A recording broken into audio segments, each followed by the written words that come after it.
NEET 2026 paper leak पछरे CBI होगा महाखुलास आपको आश्चर्य करदेव। देश में 23 लाख अधिक मेडिकल आशायी को बर्बाद करथिबा एही कहानी हॉलीवुड रो कोनोसी क्राइम फिल्म रु कम नुहे। जेतेबेले एनटीए मे 12 पूरा परीक्षा बातिल कला सेतेबेले जणा पड़ला कि यार चेर केते गभीर को जाईची।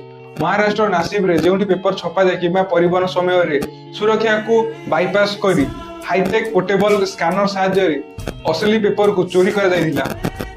डिजिटल फुटप्रिंट को मिटाइबा राजस्थान मास्टरमाइंड दिनेश बिवाल यही प्रश्न को निज हाथ में कागज पेन साहाय्य लिखिदेला एवं यार पासवर्ड को डिजिटल पीडीएफ करदेला एवं कोचिंग ब्लैक मार्केट रे बिक्री करदेला। परीक्षार मात्र किछि घंटा पूर्व मे 2 तारिख दिन केरलार जड़े एमबीबीएस छात्र यही पीडीएफ को राजस्थान सिकर गोटे कोचिंग हॉस्टल मालिक पाखक यह पठाइले एवं यह को से वीआईपी गेस्ट पेपर नाम देले। यह टेलीग्राम और व्हाट्सएप रे खुलम खुला 2 ରୁ 5 लाख रे बिक्री करागला।